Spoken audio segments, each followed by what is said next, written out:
Hi, my name is Jeannie Kim. Today I'll be reviewing this book, The Defining Decade by Meg Jay.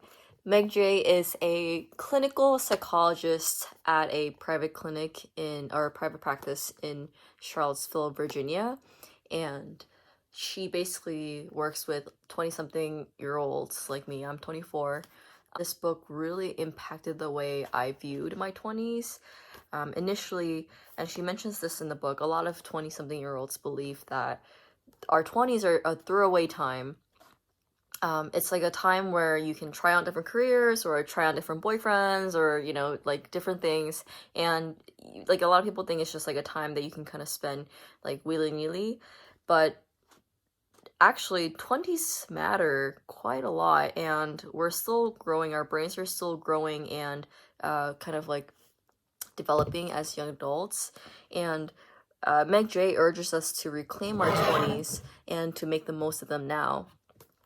Today I'll be talking about how this affected my love life, or kind of created my love life because there was none. So yeah, here it is. Basically, after I graduated from Duke in 2018, I realized that my love life sucked. Like I've this is really embarrassing, but like I've never been in a serious relationship, or like basically a relationship, until I was 23, with the person that I'm with now. And uh, after I graduated, I felt pretty confident about like my career. I felt pretty good about everything else, my health and stuff, but like in terms of love, I was a baby. I just didn't know. I didn't even know what I didn't know. And actually, I didn't really grow up with a good model of love either. My parents are divorced, and they lived separately for a long time before they got divorced. So I really didn't know what it was like to be a good partner. I didn't know how to act in a relationship. I didn't know how to find one.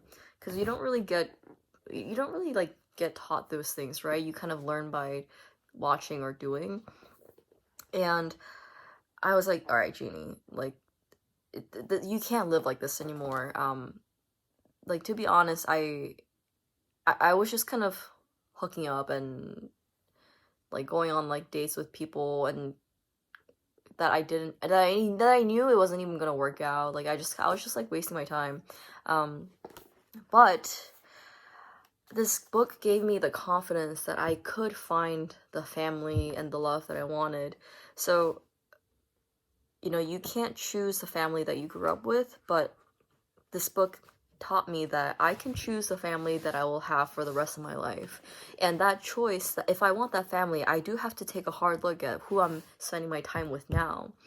Which is why I took dating very seriously. I was like, okay, like I'm at the age where like it's not wild if I marry the next person that I date. So if I view every person that I date as like a potential, husband, then shit, why am I like wasting this? Why am I wasting time with these guys? Like it didn't make sense. I was like, all right, well, I gotta step it up. Um, so that's why it made me realize like I really need to invest in my love life. I couldn't just wait for this perfect guy to drop into my lap. Like I took it seriously. I like scheduled literally so many days. And I like took notes on my dates so that like I could remember what we talked about the next time. Yeah, that was a good time. I chose my current partner because I was more intentional about who I wanted to see and what kind of person I wanted to meet. And like also before I kind of like I think I like acted like I was like a lot nicer of a person than I actually am. Like I like pretended to like laugh at these bad jokes, and like I like acted like these guys were a lot funnier than they were. Um and I also kind of like try to dumb myself down a little bit. Um I like didn't really talk about the books that I read, which I love, and or like I love the books that I read. Um and I didn't want to intimidate them, I didn't want them to think that I was like this like awesome, smart woman. I wanted to be a nice girl. Like, I wanted to be girlfriend material. And I didn't know that if I was just myself, like, that I was enough, that I'm more than enough to be loved. At that time, I didn't know. This book really encouraged that I am able to find my own family. And there's tons of other resources out there that helps you find the person that you want to meet. And you have the power and the tool to find the kind of person you want. You have the power and the tool to find the relationship that you want. And you can choose your future family. So the main pitfall Meg Jay describes in this book is cohabitation. Cohabitation, a lot of 28-year-olds like move in together. I know a lot of my friends like moved in together with their boyfriends and girlfriends. And they kind of did that because they wanted to save rent and because it was convenient. However, they like move in without really discussing what that means. There's a statistic that couples who live together first are actually less satisfied with their marriages and more likely to divorce than couples who do not.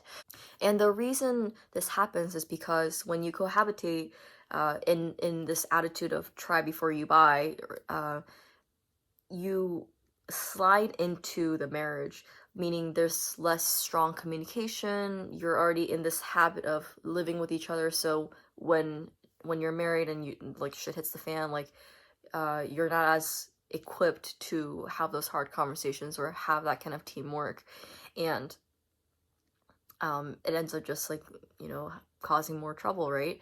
So as long as you thoroughly discuss moving in together as if you're getting married and you take it seriously, then you can better protect your relationship from that pitfall.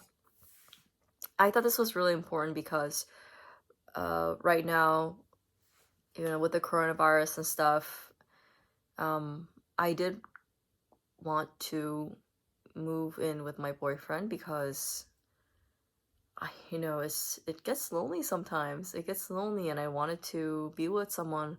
I wanted company. If you grew up like not really seeing what a good relationship was like, I just want to tell you there's hope. You can learn. Everything can be learned. If you can learn how to talk, if little kids can learn how to talk and speak 5 languages, then you can definitely learn how to find and maintain a good relationship. So I truly believe that, and my relationship is evidence of that as well. So